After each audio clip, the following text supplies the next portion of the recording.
Alrighty, here we go.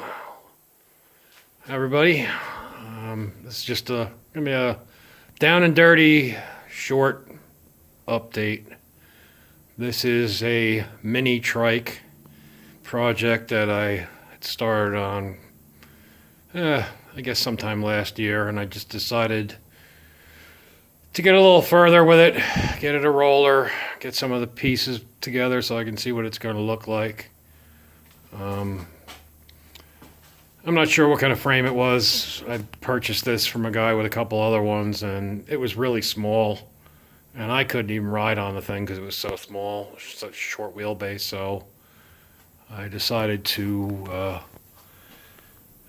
make a trike out of it, and the rear axle and the rear fenders actually came out of a 1970s Sears riding mower. The seat is from a Snapper lawnmower, riding mower. I got a 3.5 horsepower Briggs from a power washer.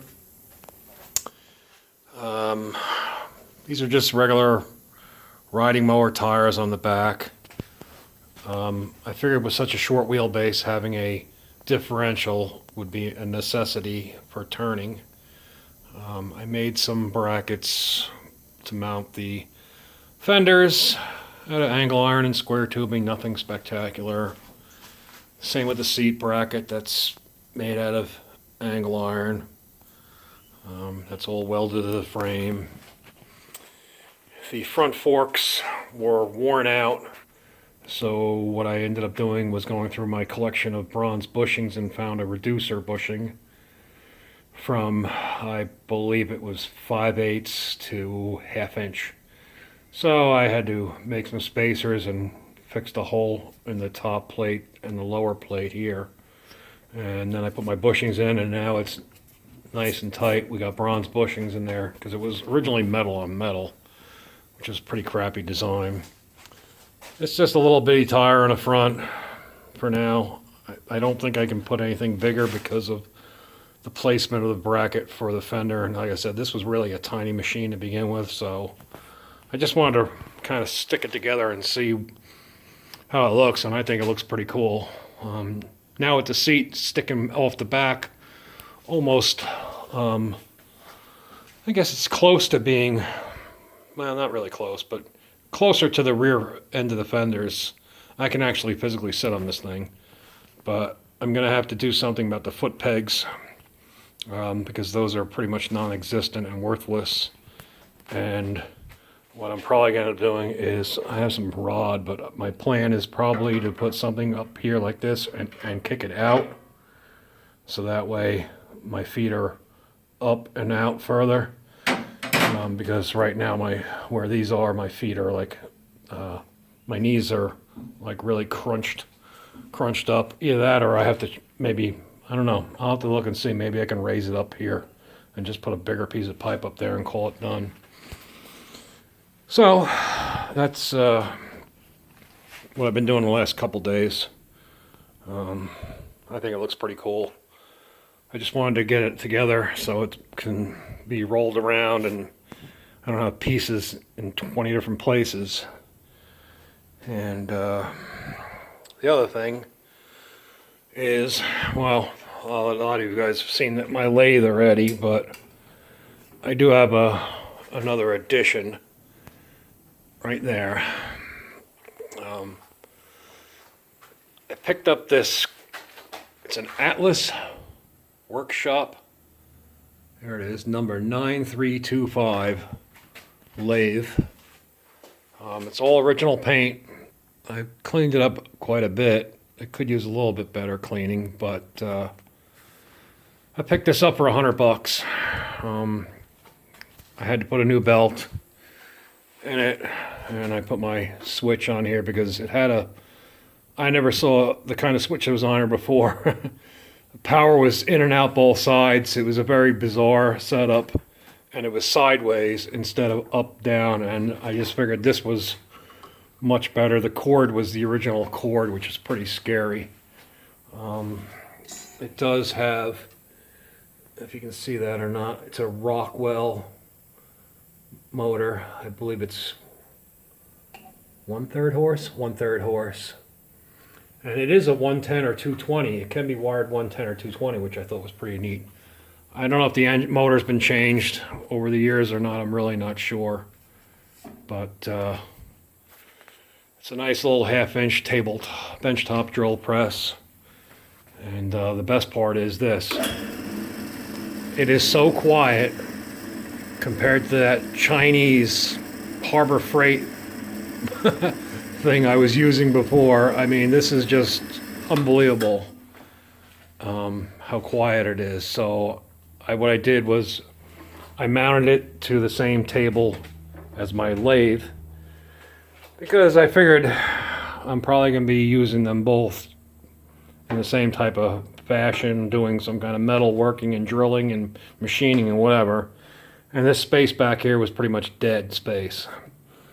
And if I do have something big I need to use to drill or long or whatever, I can just move everything forward, or I can take the tailstock completely off if necessary. So yeah, that's the deal. So I just wanted to show everybody. I thought it's pretty cool. You know, I've been looking for one for a while, and the prices for these older drill presses are all over the place. They're anywhere from, you know, I've seen people picking them up. I've heard stories, people picking them up for $10 at a garage sale. Well, every time I go to a garage sale, they're $150, $200, $300. I'm like, no way. So I really would have liked to have something a little bigger, maybe a floor mount model, but that just eats up more space, and I'm not really drilling anything that big or that long. So I think this works out pretty good. Oh yeah, I might as well show you this too. You'll see that it says Sears. This is I'm not sure what the age is exactly, but this is an old Sears electric cement mixer. This is the second one I bought. The first one I bought is actually turned out to be needing a lot more work than I'm really interested in doing. And when I was at a garage sale a few weeks ago, I saw this, and the guy said he would give it to me for $25. So that was a no-brainer because it is in much better shape and needs a lot less than $25 worth of work. The only thing is he said the motor, the capacitor start was bad. You had to spin the drum to get it to go, which he was correct that that's the case. But the first one I had a good motor on it. So what I'm planning on doing is putting that motor on this cement mixer. And I think I'm going to change those rear tires to put something better. I'm gonna make some reinforcements on this thing. I actually want to make some kind of a hitch, so I can move it with my tractor, because there's no way to move this thing easily by hand. It's kind of a pain. It's very bulky. It's not that it's heavy, it's just bulky.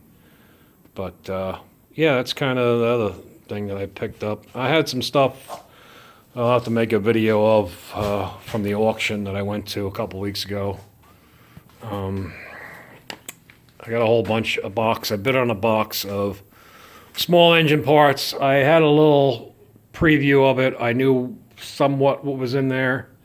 Nobody wanted it. I paid $10 for this whole box of stuff, and I probably got several $100s worth of stuff out of it. And I got a lot of vintage Briggs and Tecumseh parts. So I like having that stuff in stock for when I'm monkeying around with some of this stuff. And well, sometimes you need to fix something, and it's nice just to go into your box of stuff and pull out the part you need and not have to order it and wait. And so for $10, it was a no-brainer. But that was kind of the only thing I got. I was after some other things, but these people were bidding like they had never seen anything in their lives before, and I wasn't going to overpay. I wasn't going to pay more than Craigslist price at an auction just because I could buy it there. So pretty much that was that. But yeah, so that's what I'm doing right now. This is going to be, I got to get a hub. I'm going to use this as the disc brake rotor for this thing. This is a sprocket. I just ordered a torque converter kit off of eBay. It's a Comet Series 30 Series clone kit. $63 shipped to the house. You know, and it comes with a 41 and a 30, I guess, yeah, 35 and a 41 sprockets on the torque converter. So I was having a little issue with this.